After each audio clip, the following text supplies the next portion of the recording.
What makes a Disney movie a Disney movie? Dreams feels like a solid answer to that question. I mean, dreams define our characters. They describe the fantastical settings in which these films take place, and they of course provide us with those iconic I Want songs that have become so ingrained in our heads by the time we reach adulthood. But what is a dream? A dream is a wish that your heart makes. And that's what we're here to talk about. Disney's newest movie, Wish. First and foremost, I have to acknowledge that this film had points already off the bat because of its main protagonist's name, Asha, played by Ariana DeBose. Now, Asha is, fun fact, what my little brother used to call me before he could fully pronounce Sasha properly. This movie automatically had a little bit of nostalgia points, but this movie really is kind of made for that little girl I was when I was called Asha, which is a Disney fan. I am a lifelong Disney fan. At least for me, when I was a child, that's all I could think about was Disney princesses, movies, Beauty and the Beast most specifically, all of it I just loved. And just before seeing this film, I had actually heard or read that it was 100 years in the making. And from that, I kind of assumed it meant something along the lines of telling this old fairy tale that had kind of been in the Disney kind of shelf, kind of pondering and development for years and years and decades, much like Frozen was well documented to have been. But that is not correct. This was not actually something that Walt Disney kind of put out there for a while. It is, in fact, a celebration of 100 years of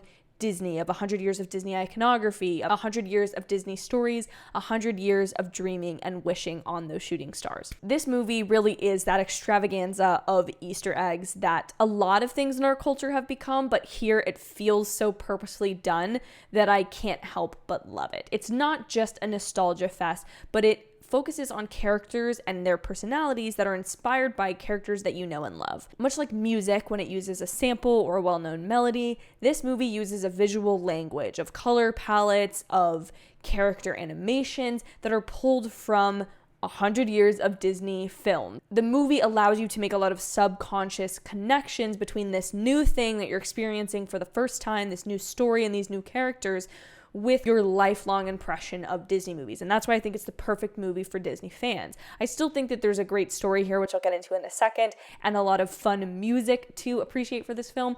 But this one really is, again, made for Disney fans, and you'll get more out of it the more Disney that you really have appreciated over the years of your life. And so this movie, again, thrives off of your ability to connect your past Disney movie experiences with the visual language you're seeing on screen, whether it be a cloak, a specific jump that characters are making on a swinging rope, a shape of a boat, or the poison on an apple. It's something that you've probably seen before, and whether it takes you a little bit of the movie's runtime to recognize it or not is just kind of an added dopamine hit or appreciation that this film can offer you as a viewer. Which actually does bring me into how this film looks. It's an animation style. Some of you know who've been on the channel a while. I love talking about animation, and this film specifically has kind of a unique look from what we've seen from Disney and Pixar in recent years. This film has 2D almost like filter or grade over the 3D rendering of the characters. You can tell that everything has a weight and a dimensionality to it that is only possible in 3-dimensional animation. It's obviously computer generated, but it does have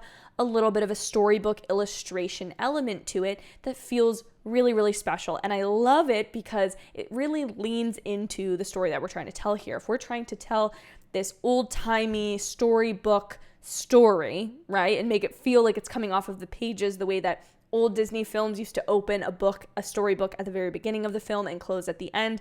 This film uses those same visual tropes and adds that little illustrated effect to connect this film to Disney's entire filmography, from Snow White and the Seven Dwarfs to Frozen and all the kind of things that we've gotten in the years since. And much like Frozen, Snow White, and all of the other Disney movies that are basically worth their salt, this one is a musical, and the music here really is phenomenal. Ariana DeBose's vocals are so stunning, and her performance as Asha, of course, is really charming and great as well, but the songs here give me a lot of chills. There is one song specifically that has a really beautiful reprise later on in the film, which is the So I Make This Wish song. I'll put the proper title on the screen while editing, but that one gives me chills, and I've seen a lot of Disney edits since then, and it really captures that feeling that when you wish upon a star, sort of has in it, and those magical feelings of why we dream and why we make these wishes. And I'm getting emotional just talking about it now. I'm getting the chills. It just is such a powerful song, and a lot of the other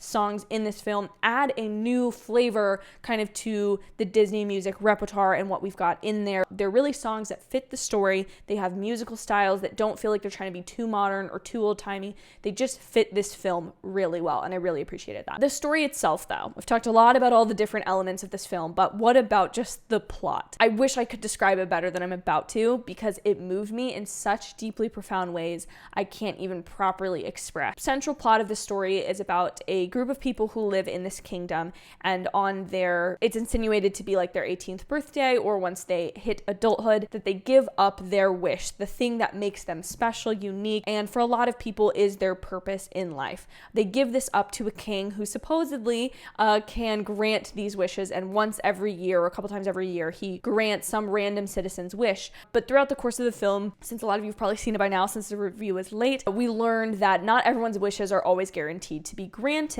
and is that fair to then give up this wish and leave these kingdom citizens wondering like what they are supposed to be doing with their lives, or what actually makes them feel special and feel meaningful, and like what they're doing is actually working towards something. But again, this film has a really beautiful, nuanced message about even if your dream does not come to fruition, or your wish does not come to fruition through this king or in the way that you feel it should, it's important to have that, to keep that close, to be not separated from that wish, and for that to kind of define the way you go through life, even if other people disagree with it, even if other people don't like it necessarily, or even if it's, again, never possible to be accomplished. Just having it is something that makes you unique and special. As you can tell, I really loved this movie. This film is for sure a crowd pleaser.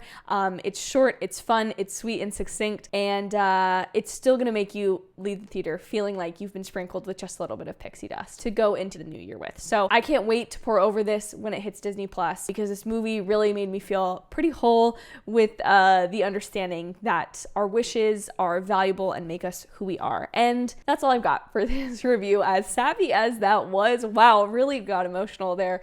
That's why maybe I've been delayed in this one. It would really mean a lot to me if you hit the subscribe button, and I do bring a lot of reviews for all the latest and most popular films and television shows, so you're not going to want to miss all the content that's coming. Thank you guys so much for watching. Have an absolutely amazing day or night whenever you're getting to watch this, and I'll see you in the next one. Bye, guys.